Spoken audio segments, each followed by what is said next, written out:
Thanks for joining us for City Council Comments. I'm Steve Erickson along with Councilmember Sean Novak. Today we're talking about both the July 9th and our July 23rd City Council meetings.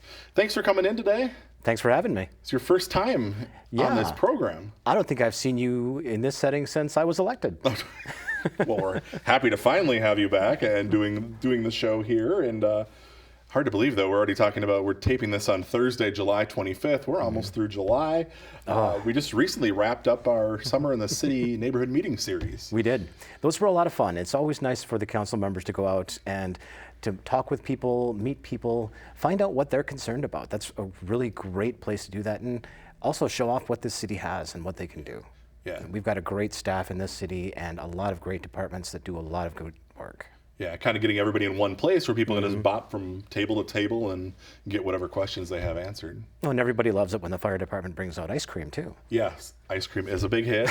Water on those hot days standing out there. So a lot of fun. Can't believe that's already done. We do 3 of those each year. So if you missed out this year, watch for the dates for next year. Absolutely. And also, we're just coming off our 4th of July celebration. Had a little bit of a scare with the fireworks this year. Yeah, thank goodness we were able to get those out. It was a constant, can we do it? Maybe. Can we? Maybe. Let's keep waiting. Let's keep waiting. We're doing it. Okay, Yeah. and then Finally made the call, and I know a lot of people anxious to hear that and wonder when that was done. I think they did it about 8 o'clock finally, and we're like, all right, we got enough of a clearing, Right. hopefully, where we can get the fireworks off. Great show. I didn't see it, but I understand from the reviews and the people that did. Another wonderful display. I missed it, but I could hear it from my house, and I was able to see a lot of the flashes and booms. Yeah. Well, good. At least it wasn't a washout, so that was positive. All right, well, let's jump into the items we have on our agendas here. We're going to start off talking about our Tuesday, July 23rd City Council meeting. One of the first items there, we had our police officers back, the whole crew in for some swearing in. Those are always, to me, the most fun, when we are able to swear in and pin badges on the fire department and police officers. I come from a law enforcement family. My father was a cop in Minneapolis for 30 years. His uncle was a cop in Minneapolis for 35. I've got several other relatives. I'm very close with police officers. And the fact that we've been able to bring more and more officers onto the department in the last 2 years that I've been on is something that I'm really proud of. Our staff does a fantastic job negotiating those contracts with the unions, and the vast majority of the police officers that we've hired have been lateral transfers, just like these two. All right, and so the folks that we had here, we had... Corey Linsom. Yep. And Kamaladin Ali. Yes, those were our 2 officers that are new to the department, so they had got their official badges, and then we also had a promotion within the department. Yep, Officer Tyler Sinclair was promoted to sergeant. All right. So good to see the younger officers moving up through the ranks. I know Tyler's been here since 2020. Prior to that, he was with the Big Lake PD for since 2017. Yep. So congratulations to all of them. Like you said, there has been a lot of turnover from retirements in the last couple of years, so we do have a lot of new faces on the police department. So we've had quite a few of these at the council meetings in recent years. Yep, and seeing their families there, seeing all of the other officers there to support them, it's just wonderful. But then they leave, and it's just us again. I know. You always invite them to stay, right? But and they never do. They have to go out and get their photos in the hallway and do all that celebratory stuff. So again, congratulations to all 3 of those men. Absolutely. All right, council adopted an ordinance restricting parking on portions of 111th Avenue and Creek Meadow Drive. This is the area kind of near the soccer complex. Correct. This is something I think will be very popular. A lot of people use that soccer complex, but the parking there has always been so limited. What this will allow people to do is park along the northern side of that road, from the complex all the way down to the townhomes, and it's set up so that you will be able to exit your vehicle and go right onto the soccer complex area. That way you're not having to cross traffic and that type of thing, but you should be able to get 60, 65 cars in that location. Okay, so that's why they're not allowing it on both sides of the road. They're keeping it on the soccer complex side within a distance of, I think it's kind of pretty much between the townhomes, just near those townhomes that are there by the soccer complex, kind of up to the entrance to the soccer complex. Correct, yeah, and that was done just for safety reasons. We don't want people running back and forth as cars are trying to go through. Yeah, and that is a popular destination. I know when we've had some tournaments and busier days, they do run short on parking, so that should help that situation out. Absolutely. All right. Moving forward, council adopted an ordinance, held a public hearing. This was regarding a moratorium on cannabis businesses. We've been talking about cannabis now since the legislature approved that, and there is going to be a moratorium for now until, what, January 1st? Correct, yeah. The state just recently approved guidance on how localities, cities, that type of thing, are supposed to run their cannabis businesses. And staff just wants a little more time to be able to take a look at that and make sure that we are in compliance with what we're doing. Okay. And so we decided to give them about 6 months. All right, so this will be before any licenses are issued next year, I believe, is when they can start doing that. Correct. All right. Council adopted an ordinance rezoning property at 9050 East River Road. This is for Harstead Hills. They also approved a preliminary plat. This is actually for a single-family housing development. We don't talk about those too often. No, and it's nice to talk about it, actually. These are going to be rezoned from LDR1 to LDR2, okay. And then we're going to put in, or I should say they're going to be putting in a cul-de-sac with single-family homes going all the way across. And the only difference is going to be, there's not going to be a pathway going from that cul-de-sac over to the elementary school. Yeah. If there are any young children there that need to go to that school, they would have to go around on the sidewalk and just do a U-around. It would still be a very short walk. Okay, this would be over to Adams Elementary. Correct. So we're talking about basically this development will be on the west side of East River Road, just south of 610. There's currently a home that's been on that for many years, it sounds like. So that home will be taken down in this process? Correct. Okay, and then they're going to build 11 homes, and it sounds like these are going to be higher end homes, or the ability to be anywhere from, I don't know, $500,000 to $750,000 is what they were talking. The developer was actually at the meeting, and he was talking about trucking in dirt to replace the sand so he could put in full basements as opposed to just have split level. Yeah. And so that was really exciting to hear. These are going to be nice homes. All right, and this will be a cul-de-sac development. Correct. All right. Council adopted an ordinance, or actually considered adopting an ordinance rezoning property at 10701 Butternut Street. This item was actually tabled. There's been some discussions since the Planning Commission put this through, and the council's seen it now. It's tabled for now, so there can be a little bit more discussion, correct? Yes. We've discussed this quite a bit. Yeah. We really would like to see this land developed. It's currently zoned for office space. Yeah. What they want to do, what the developers want to do, is come in and do, I believe, mid-density housing. So it would be townhomes. And there's concerns that the local residents have with the amount of traffic that would be on Butternut Street. They're concerned about their children getting hit by a car, of course, and that type of thing. We've looked at that. City Council definitely acknowledges that that could be an issue. And so we've been trying to find a solution to this. What was proposed is a right in and left out process out of that new development.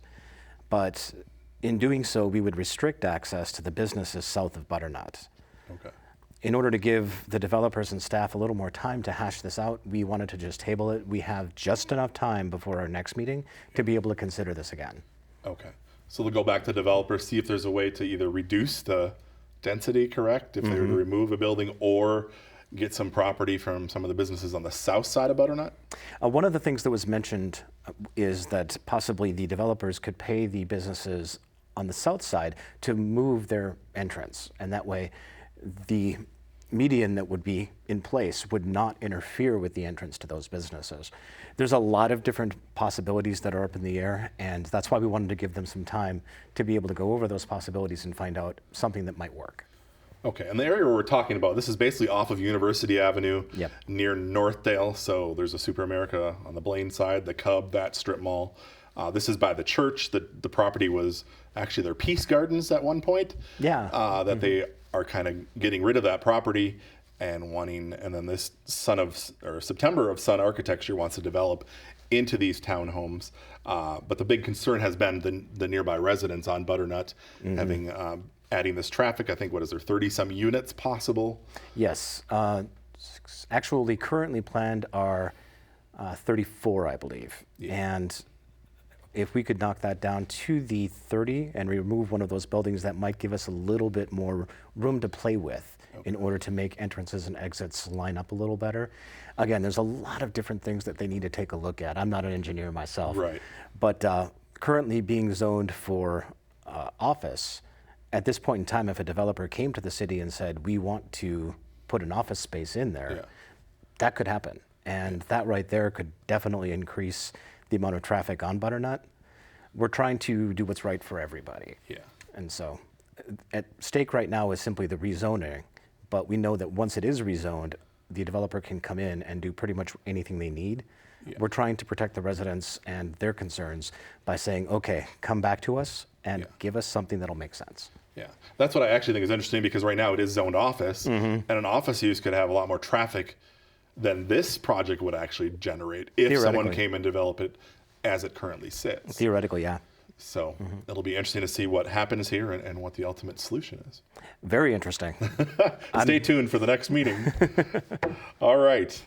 Council approved an agreement with Anoka Ramsey Community College for security contract. I know they've done this for a long time now, Yeah. where they provide security patrols out there. Yeah, and the police officers out there do a fantastic job providing security escorts. They will do patrols in the parking lots, that type of thing. I know Councilmember Armstrong used to do that kind of thing, and he's remarked a couple of times now that they have prevented a lot of criminal activity out of there. Now, most of it isn't the high crime area that you might think. I'll grant the mayor his due on that one, but that being his neighborhood. Yeah. But no, anytime you can have a police presence, and those who wish to do things that are against the law tend not to do them if they are in view of police officers. So Yeah.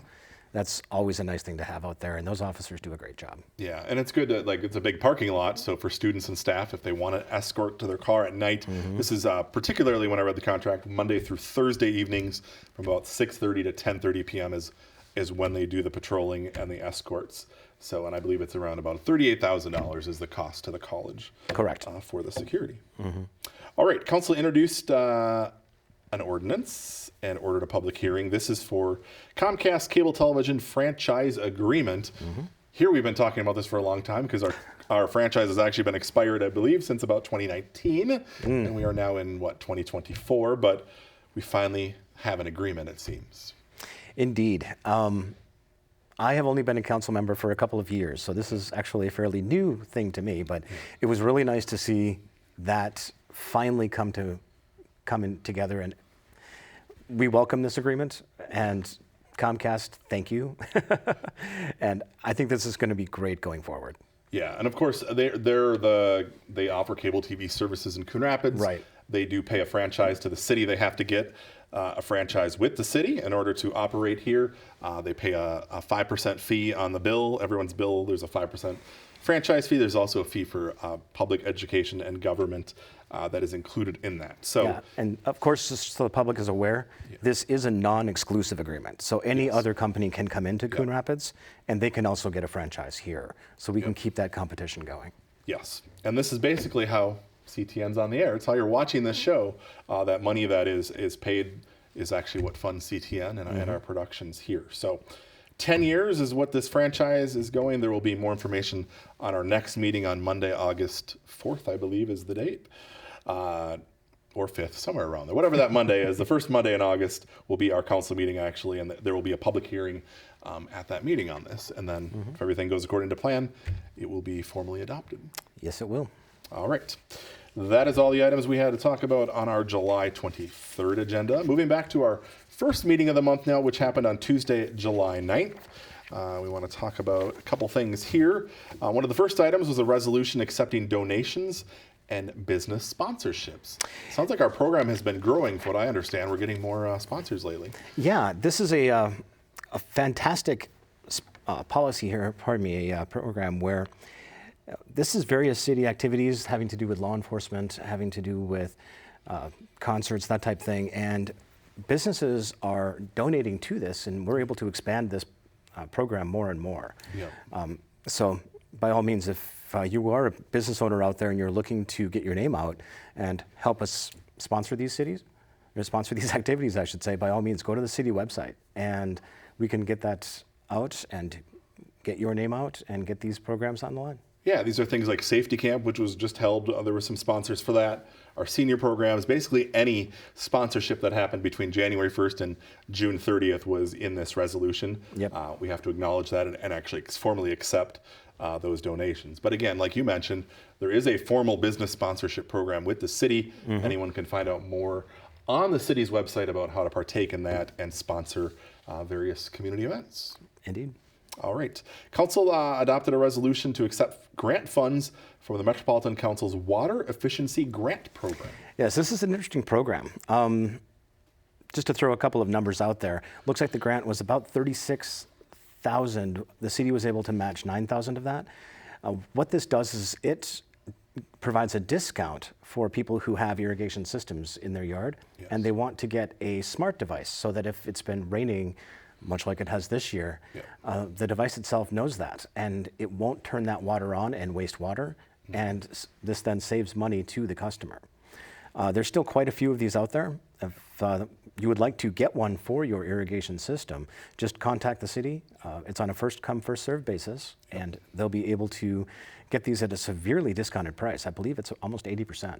Yeah, it's over 80%. When I did the is? math, it's Okay. like 30 to 50 bucks. These are normally $200 to $250 devices. Wow. Yeah. But it's based on your system. I think there's 8. There's an 8, controls 8, and then 16. So obviously the larger one is more expensive. But like you said, years past, this has been popular. They've sold out. I know there are some available of both types right now. So you just can go to the city's website and get more information on that and order those if you're interested. Okay. All right. Council held a public hearing. No one wished to speak, it says on here, and considered a grant application from the U.S. Department of Justice and considered a memorandum of understanding with Anoka County. This is some grant money we're getting for our police department. Yes, this is for equipment that they did not have budgeted for, but they find would be very useful. I think like most people, most businesses, most households, you have a certain idea of what you're going to need that year, and every once in a while something comes up. Yeah. So this is money that they can use for that type of thing. I know that they've used it for night vision goggles, face shields, nightsticks, that kind of thing. Yeah. Things that are very handy to have, Yeah. and just simply wasn't budgeted for. That way, it's not costing the taxpayers more money. Yeah. Although Jerry usually says it's in one pocket out Well, the other, true. right? But it is always nice to get these grant funds, as we always say. And like you said, you can't give everything in the budget. Things come up. Yes. So to have another pot of money to get those is great. All right. Council adopted a resolution awarding a contract. This is for the soccer complex field lighting materials. These lights are very old and are going to be replaced. Yeah, the bidder was actually the same company that had put the other lights in that complex itself. And so because of the money that we're going to be saving on maintenance, it made it real easy to select that one. That way they can come in, they can use their equipment, they can use their materials, and everything will match. Going forward, it's going to be much less expensive to have any kind of maintenance done on these things. And they're saying roughly every 20, 25 years, they'll be needing to do this type of thing. And so those who use that soccer complex, and I know that it's very popular, will be able to take advantage of that. Okay. So this is where they're able to use that, because I know it said they were using the existing poles. Basically, they just have to change out the lights, which is still an expensive proposition. Yes. So that'll be done part this year and then part next year. I know they're going to start in October, it sounds like. Yes. Part of the money is in this year's budget, 2024, and the remainder is in the 2025 budget. Yeah, they'll be doing the work this year and then just paying for it in 2 pieces. Okay. All right. Look forward to that at the soccer complex. Council adopted a resolution, or resolutions actually, related to the local housing trust fund and approved an agreement. Let's talk about what all that means. That trust fund has been in place for some time. Yeah. And the city needed a place to be able to accept money coming in from the state on a different fund. Without getting too far into bureaucratic weeds, this is mainly a redesignation, and then being able to use those funds for the same type of thing that we have, the front door program, a lot of the different housing programs that we have currently that our citizens are able to take advantage of will come out of this fund, and we'll still be able to bring money in from the state for sales tax and that kind of thing and put it in there so that it's all out of one big pot now. Okay, because we used to have the mortgage assistance, whatever that group was called, and that sort of disbanded, right? Right. So we needed something to kind of replace that, incorporate that. So this local housing trust fund does that. Correct. So it's where all our housing programs are funded from, Yep. where all that money is put. And now this is also a new place where this new sales tax that was approved recently, we're going to start getting that money. And then there's also matching grant funds, I believe. We also had to have a program to receive those dollars from the state. Yep, and any kind of matching grant fund in the future would need to have a place to go. Okay. Yeah, I know that we used to have a housing improvement area fund that I know was rolled into this as well. So there are just a series of different funds that we're now able to have in one place that makes everything nice and neat. Yeah, kind of streamlining all of our housing fund process here. Exactly. All right. Council approved a site plan and dimensional and design flexibility for a building addition at 360 Coon Rapids Boulevard, rather. This is Brick Wall Services. Yeah, if you watch a lot of the council meetings, you know that there was quite a bit of discussion on this one. But I'm really happy with the final result. The developers came back to us with something that I think everyone will agree looks very nice on the boulevard, and that's one of the things that the council does take seriously. That's pretty prime real estate. We want to make sure that as you're driving down that secondary main street in the city, the boulevard, we want to look good. Yeah. And so there are certain things that we put in place there, a certain amount of brick you have to have on it, a certain height you need to have on those buildings. And this was just a matter of the developer and the council coming together and finding a good design for the building they want to put in place there. And I really liked their final design. I think they did a great job. Yeah, it's great to see new businesses coming in and also existing businesses that are looking to do expansion projects here in Coon Rapids. And I think it's a good message to send to the developers as well, that the council, we're not just here to say no. Right. We're here to try and find a good way to say yes. Okay. All right. One other item here, we want to talk about the appointment of election judges and approval of salaries. This is for the primary election, which is coming up here pretty quickly. Have to do that every year. Yep. If you need to, or if you're looking to become an election judge, you can contact our city clerk, Joan Lundmeyer, and she will get all of that taken care of for you. She's an amazing woman. And you're not going to make a lot of money as an election judge. Most people do it for the love of the system. Right. And I know I've been an election judge now for about 20 years, up until the point where I got elected to city council. And it is a rewarding experience. If anyone out there has any interest whatsoever, there's also training for it. Yeah. You do get paid for the training as well. And if you're looking to find out how the sausage is made a little bit and do your civic duty, that's a great way to do it. Yeah, and I guess I didn't really realize this till she was talking recently. I guess I should have after doing this for about 30 years. But that they actually, the election judges are assigned, they do it by party. Yes. There has to be balance at each precinct. Correct. It's not just one party or the other that are running that precinct. Nope. So that was interesting to me. So well, and one thing I just recently learned is you also have student election judges. Yes. So if you're under 18 and you'd like to start this process as well and get involved, by all means, please, we would love to have you. Yeah, I know that's what she's really looking for now. I know they have quite a few regular election judges, but the students that are interested, give a call to the city clerk and find out how that process works. And I do believe they are paid as well, a student rate. All right, and we are also talking about the primary.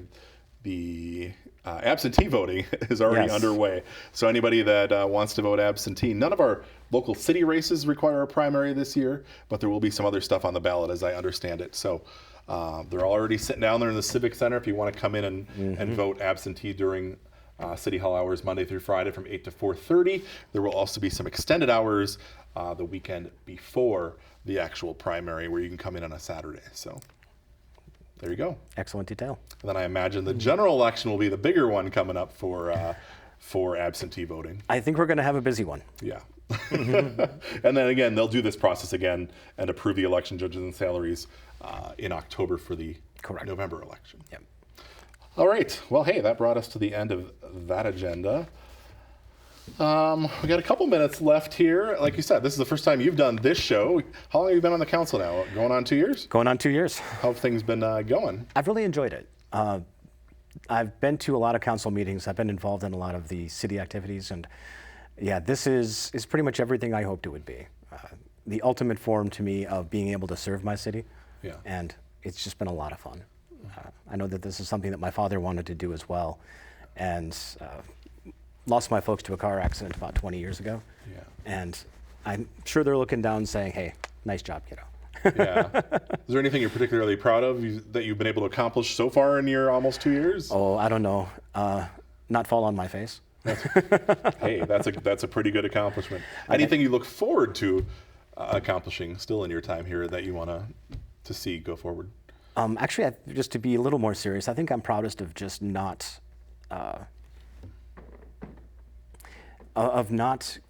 actually having to take a long time to get my feet under me. Yeah. And as far as moving forward, I'd like to say that, guys, I want to hear from my constituents. If you have a concern, Yeah. I do read every single email I get. And by all means, contact me. I represent about 14,000 people, and that's 14,000 different points of view that I don't have. I like to say that if you ever agree with somebody 100% that you're voting for, you're probably voting for yourself. So, Very true. Very true. by all means, feel free to contact me. Feel free to contact any of the city council members. We all want to get input, and there's a lot of great ideas out there. So, I'm just one. All right. Send them good stuff, bad stuff, everything in between. For now. For now. All right. Well, that's all I have, unless there's anything else you want to add or talk about. No, Steve, thank you very much. I really appreciate it. And I loved being here. All right. Well, good seeing you here today. Thanks for talking to us about our 2 meetings in July. Thank you at home for watching, and we'll see you again after our 2 meetings in August.